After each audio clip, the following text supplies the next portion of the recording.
جو سوچیں لوگوں کو سونے نہیں دیتی، وہ سوچیں ان کے قریب آتی نہیں۔ جن چیزوں کے پیچھے لوگ دوڑ دوڑ کے تھک جاتے ہیں، اللہ نے اپنے دوستوں کو ان چیزوں سے بے نیاز رکھا ہے، کیونکہ وہ اللہ کے دوست ہیں۔ نہ دولت کے دوست ہیں، نہ شہرت کے دوست ہیں، نہ دنیا کے مال و زر کی طلب ہے، نہ ہوس اقتدار ہے۔ دوست ہیں اللہ کے۔ اللہ کے دوستوں کو نہ کوئی خوف ہے، نہ وہ غمگین ہوں گے۔ دو باتیں ان میں پائی جاتی ہیں جس نے انہیں اللہ کا دوست بنا دیا ہے۔ دو باتیں، الذین آمنوا، وہ لوگ جو ایمان لائے، وکانوا یتقون، اور جنہوں نے تقوی اختیار کیا۔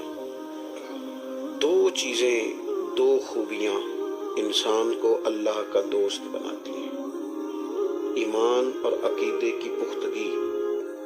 نظریاتی آدمی، یقین کامل کی دولت رکھنے والا، جب ایمان کی مضبوطی، عقیدے کی پختگی نصیب ہوتی ہے تو پھر اس کے ثمرات ظاہر ہوتے ہیں۔ جب آپ کا ایمان پکا ہوتا ہے پھر توکل آتا ہے، پھر صبر آتا ہے، پھر شکر آتا ہے، پھر قناعت آتی ہے، پھر حوصلہ پیدا ہوتا ہے، خودداری، عزت نفس۔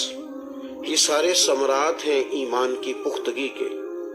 رب کریم کے بندوں نے طے کر لیا تھا کہ خالق بھی اللہ ہے تو پھر رازق بھی۔ انہیں ضرورت نہیں پڑی کبھی دنیا داروں سے سوال کرنے کی۔ طبیعتوں میں شوق نہیں پیدا ہوا کبھی کسی کی بڑی گاڑی دیکھ کر اپنے مزاج کے اندر کوئی جوار بھاٹا محسوس کرنے کی ضرورت نہیں پڑی۔ کیوں؟ طے کر لیا تھا کہ جب خالق اللہ ہے تو پھر رازق بھی، مالک بھی۔ زندگی آسان ہو جاتی ہے، انسان بڑی ساری سوچوں سے بچ جاتا ہے۔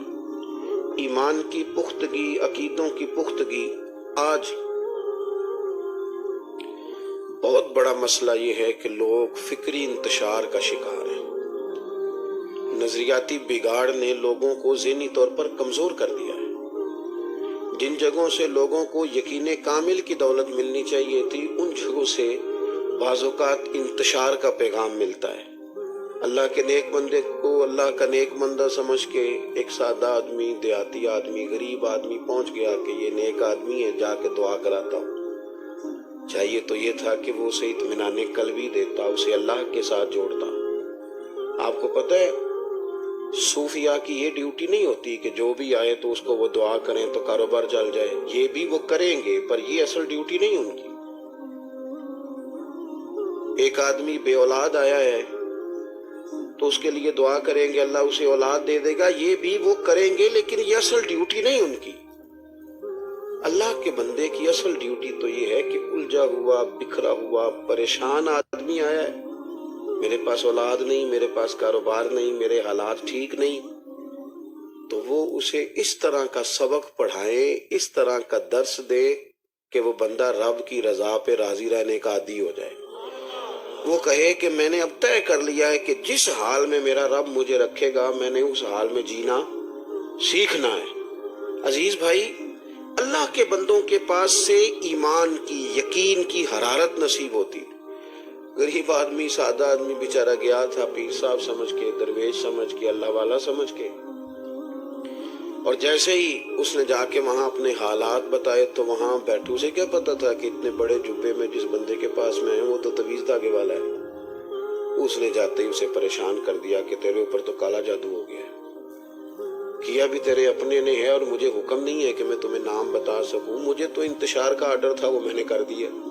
اب تو سوچتا رہے، تو ذہنی طور پر الجھا رہے، آزمائش میں ڈال دیا جاتا ہے۔ یاد رکھیں اللہ کے بندوں کے پاس پختگی ایمان، ان کے پاس وہ قوت جس سے انسان کھڑا ہو جائے، جس سے اس کے اندر حوصلہ پیدا ہو۔ آپ دیکھیں نا، نبی کریم صلی اللہ تعالی علیہ وسلم نے صحابہ کو یقین کی دولت دی، اطمینان کی۔ آپ کھڑا کریں کسی آدمی کو، کہیں آپ 300 لوگ ہیں، 1000 سے لڑنا ہے، کسی بھی سوسائٹی میں کسی مہذب معاشرے میں ایک تو یہ ہے کہ میں جوشیلی تقریر کروں، آپ نعرے لگائیں، وہ بات الگ ہے، لیکن ذرا تھوڑا سا اس سے ہٹ کے معروضی حالات کے مطابق آپ کسی سے کہیں کہ بھئی آپ 300 لوگ ہیں، آپ کو تلواریں بھی نہیں دی جائیں گی، پوری زرہیں بھی نہیں دی جائیں گی، اسلحہ بھی نہیں دی جائے گا، سواریاں بھی نہیں دی جائیں گی، آپ 300 لوگوں نے 1000 بندے سے لڑنا ہے، آپ کریں بات آج، کس طرح کر کے لوگ تیار ہوں گے؟ لیکن رسول کریم نے نا یقین کی دولت صحابہ کے دلوں میں اتار دی، اور جب حضور نے مشورے کے لیے بلایا نا کہ بھئی وہ لوگ آ گئے ہیں اور اسلحے سے لیس ہیں، ایک ایک بندے کے پاس 3 قسم کا اسلحہ، سے ذرا سوچنا ان تقریروں کو، ان وعظوں کو، سیرت کے عنوانات پر کو اپنی عملی زندگی میں ذرا لانے کی کوشش کرنا۔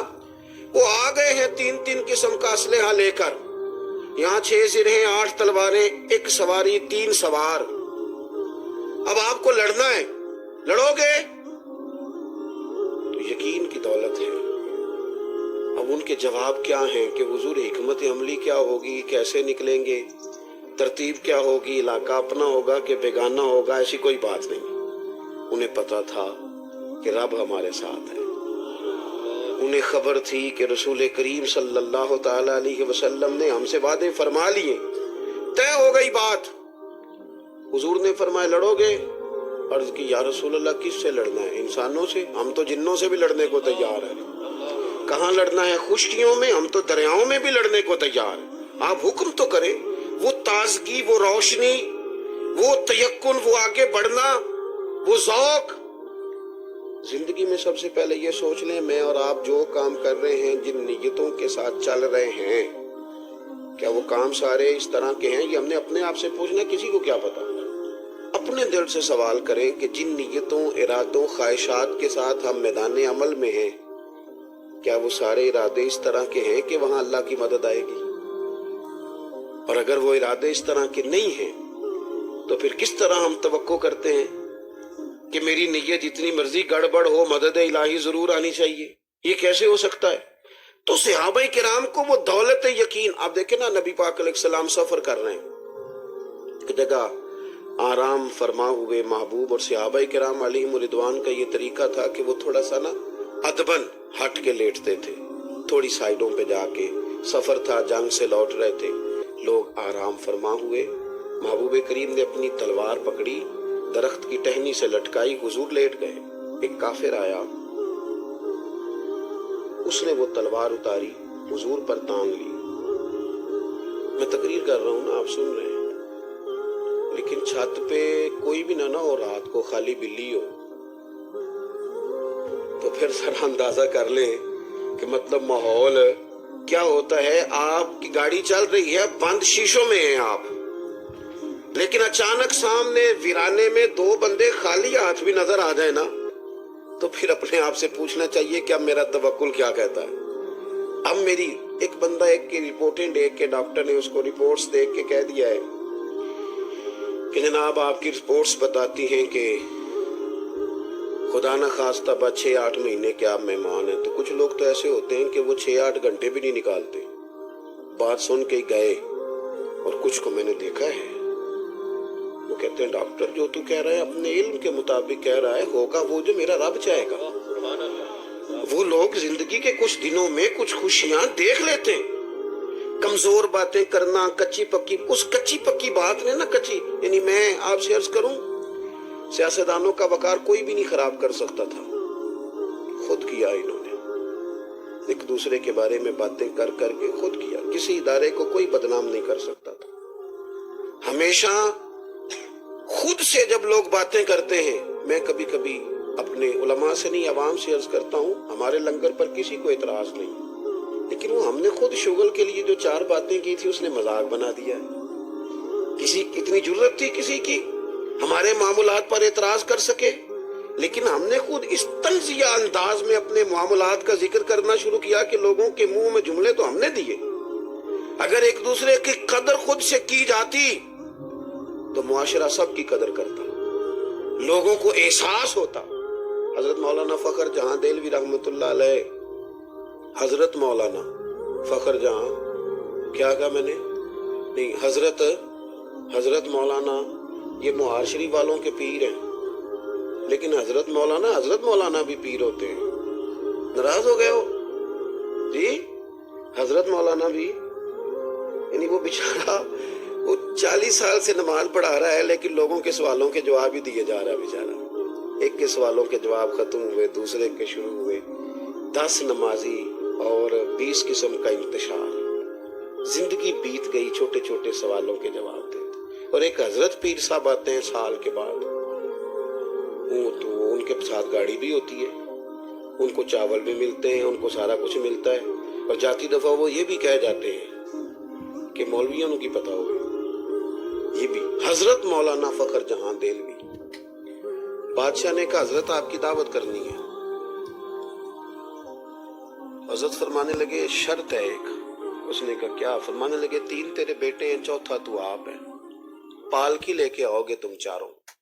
پالکی کا تو پتہ ہے نا، ڈولی نہیں سی ہوندی جدے بعض اوقات بیٹیوں کو دلہنوں کو رخصت کیا جاتا. چاروں، 3 بیٹے ایک باپ. پالکی لے کے آنا. دلی کے ایک کونے میں حضرت مولانا فخر جہاں دہلوی کا گھر تھا، دوسرے کونے میں بادشاہ کا محل تھا. فرمانے لگے مجھے کندھوں پہ اٹھا کے لے کے جانا ہے تم نے. کس نے؟ تھوڑی نہیں گل کرتا نہ تو انہوں کوئی آنکھن لگائیں کرو، وہ تو کسی کی بات ہے، اس پہ تو ہاں نہ کرو نا یار. بادشاہ سے